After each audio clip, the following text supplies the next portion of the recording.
et sœurs, madame, monsieur, mes chers amis internautes, bonjour et bienvenue à l'église protestante évangélique Philadelphie. Ici votre bien-aimé, pasteur Célestin Zouga. Je suis toujours dans la joie de partager la parole de Dieu avec vous, mes chers amis internautes. Bien-aimés dans le Seigneur, les conventions sociales de ce monde ont tendance à exclure les gens selon leurs origines ou selon tout autre critère, mais bien-aimés dans le Seigneur. Mais la bonne nouvelle est que dans le royaume de Dieu, Jésus n'est pas tenu par les conventions sociales exclusive de ce monde. La Bible déclare en Jean chapitre 3 verset 16 que « Car Dieu a tant aimé le monde qu'il a donné son Fils unique, afin que quiconque croit en lui ne périsse point, mais qu'il ait la vie éternelle. » Et la vie éternelle, selon Jésus, en Jean chapitre 17 verset 3, est de connaître Dieu comme étant le seul vrai Dieu et Jésus-Christ comme étant son envoyé, mes bien-aimés dans le Seigneur. Alors, qui peut être baptisé?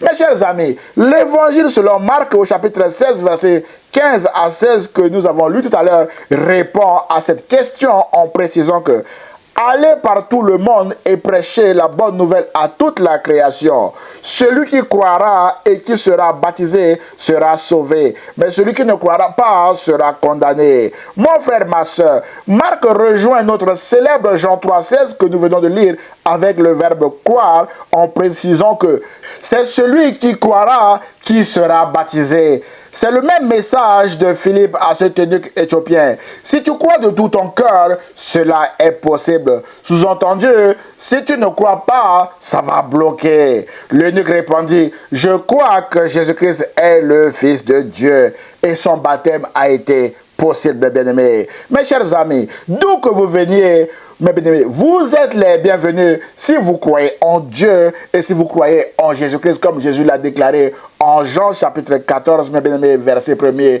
Croyez en Dieu et croyez en moi, Jésus-Christ. Frères et sœurs, la Bible déclare en Apocalypse chapitre 5, verset 9 que Jésus a racheté pour Dieu par son sang des hommes et des femmes aussi de toute tribu, de toute langue, de tout peuple et de toute nation. Mon frère, ma sœur, Jésus vous tend la main à travers ce message, mes bien-aimés, qui vous encourage à prendre l'engagement solennel aujourd'hui de devenir son disciple en passant par les eaux du baptême. Apocalypse chapitre 3 verset 20, mes bien-aimés de le Seigneur, Jésus dit, je me tiens à la porte et je frappe. Si quelqu'un entend ma voix et ouvre, j'entrerai chez lui, je souperai avec lui et lui avec moi. Jésus frappe à la porte de votre cœur aujourd'hui, mes bien-aimés de le Seigneur, à travers ce message, en vous demandant de passer par les eaux du baptême pour exprimer officiellement votre adhésion à le suivre, votre adhésion à la foi chrétienne, mes bien-aimés de le Seigneur. Voilà pourquoi ce message vous encourage à passer par les eaux du baptême, mes bien-aimés. Et voici donc ce que vous devez faire pour être baptisé au nom de Dieu le Père, Dieu le Fils et Dieu le Saint-Esprit. Premièrement, vous devez vous repentir sincèrement, mes bien-aimés de le Seigneur, de tous vos péchés, comme tous ceux qui nous ont précédés dans la foi l'ont fait, en Actes chapitre 2, versets 36 à 38, où il est écrit que c'est l'apôtre Pierre qui prêche ici à la Pentecôte. Il dit ceci à ses contemporains. Hommes de Judée, et vous tous qui séjournez à Jérusalem, comprenez ce qui se passe et prêtez l'oreille à mes paroles. Verset 36. Que toute la maison d'Israël sache donc avec certitude, on souligne certitude, que Dieu a fait Seigneur et Christ ce Jésus que vous avez crucifié. Après avoir entendu ce discours, notamment le discours de Pierre à la Pentecôte, selon lequel Jésus-Christ est Seigneur, mes bien-aimés de le Seigneur, les Juifs eurent le cœur vivement touché et ils dirent à Pierre et aux autres apôtres, hommes frères, que ferons-nous? Pierre leur dit, répentez-vous et que chacun de vous soit baptisé au nom de Jésus-Christ pour le pardon de vos péchés et vous recevrez le don du Saint-Esprit. Ceux qui acceptèrent sa parole furent donc baptisés et ce jour-là, le nombre des disciples augmenta d'environ 3000 personnes. Et c'est Jésus qui ajoutait chaque jour des membres à son église. La croissance d'une église est l'œuvre de Jésus-Christ, mes chers amis internautes. Mon frère, ma soeur, le message central de l'évangile est que Jésus-Christ est Seigneur. Et si votre cœur est aussi vivement touché par ce message et que vous vous repentez sincèrement, alors vous pouvez entrer dans les eaux du baptême pour officialiser votre engagement à vouloir suivre Jésus-Christ comme ces 3000 personnes l'ont fait le jour de la Pentecôte à la suite de la prédication de Pierre. Frères et sœurs, le ciel aura la joie de vous accueillir car Jésus a dit qu'il y a plus de joie dans le ciel pour un seul pécheur qui se répand que pour 99 justes qui n'ont pas besoin de repentance, mes chers amis internautes. D'après Luc chapitre 15, verset 7. Mon frère, ma soeur, j'insiste encore ici sur le fait que votre repentance doit être sincère avant de passer par les eaux du baptême. Sinon, vous allez abandonner la foi comme Simon le magicien, un homme rusé qui, en voyant la foule se faire baptiser par Philippe, s'est aussi fait baptiser, mais il a été rapidement rattrapé par sa ruse, mes bien-aimés dans le Seigneur. La Bible déclare en Actes chapitre 8, verset 13 à 17 que Simon le magicien lui-même crut et après avoir été baptisé, il ne quittait plus Philippe et il voyait avec étonnement les miracles et les grands prodiges qui s'opéraient.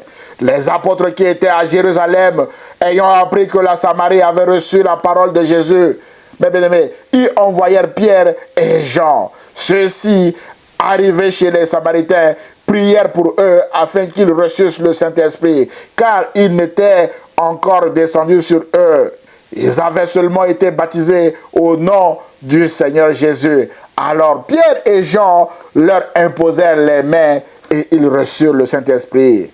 Lorsque Simon vit que le Saint-Esprit était donné par l'imposition des mains des apôtres, il leur offrit de l'argent en disant « Accordez-moi aussi ce pouvoir afin que celui à qui j'imposerai les mains reçoive le Saint-Esprit. » Simon le magicien, avec sa ruse, a voulu acheter le don du Saint-Esprit. Mais Pierre lui dit « Que ton argent périsse avec toi, Simon, puisque tu as cru que le don de Dieu s'acquérait à prix d'argent. » Il n'y a pour toi ni part ni lot dans cette affaire, car ton cœur n'est pas droit devant Dieu. Réponds-toi donc, Simon, de ta méchanceté et prie le Seigneur pour que la pensée de ton cœur te soit pardonnée, s'il est possible. Car je vois que tu es dans un fiel amer et dans les liens de l'iniquité. Simon le magicien répondit « Priez vous-même le Seigneur pour moi, afin qu'il ne m'arrive rien de ce que vous avez dit. » Waouh! Simon le magicien, avec sa ruse, a eu chaud ce jour-là, mes bien-aimés de le Seigneur. On ne badine pas avec le Saint-Esprit, mes chers amis internautes. Voilà un homme dont la repentance n'était pas sincère et qui continuait de vivre volontairement dans le péché et la ruse après son baptême. C'est pourquoi nous disons que le baptême seul ne suffit pas pour avoir le salut. Mais la foi en Jésus-Christ est la foi seule. Et votre foi, mes bien-aimés, doit être constante, mes bien-aimés dans le Seigneur. Mes chers amis, aujourd'hui, il y a encore des gens comme Simon le magicien dans nos églises qui persistent dans le péché, dans la ruse, dans la magie, dans la sorcellerie et dans tout ce qui peut détruire les autres alors qu'ils sont officiellement baptisés et ils participent même à la table du Seigneur, mes chers amis internautes. Frères et sœurs, aujourd'hui, il y a encore dans nos églises des gens qui sont baptisés comme Simon le magicien, mais qui servent sur les deux tables, à la fois à la table du Seigneur le jour et à la table de Satan la nuit. Mes bien-aimés, et ce, à cause de l'argent, mes bien-aimés, comme Simon ici. Rappelons-nous que Pierre a dit à Simon le magicien que ton argent périsse avec toi, Simon, puisque tu as cru que le don de Dieu s'acquérait à prix d'argent. Frères et sœurs, si tel est votre cas, ce message vise à ne pas vous condamner, bien évidemment, mais à vous inviter à avoir une repentance sincère. Parce que la ruse ne marche pas avec Jésus. Et la ruse ne marche pas devant le Saint-Esprit, encore appelé l'Esprit de Dieu, mes chers amis, ou l'Esprit de Jésus. Mon frère, ma soeur, vous êtes invités vivement par Jésus à vous repentir si vous marchez comme Simon le magicien ici. Sinon, il n'y aura pas pour vous ni l'eau dans cette affaire, car votre cœur n'est pas droit devant Dieu, comme Pierre l'a dit à Simon le magicien en Actes chapitre 8, versets 21 à 22. Mais bien aimé, mon frère, ma soeur, vous devez vous repentir, mes bien-aimés, et demander pardon à Dieu si vous marchez comme Simon, le magicien ici. Et Dieu vous pardonnera. C'est alors que vous serez lavés par le sang de Jésus qui purifie de tout péché et de toute iniquité. Et que vous pouvez, mes bien-aimés du Seigneur, passer par les eaux du baptême après une repentance sincère.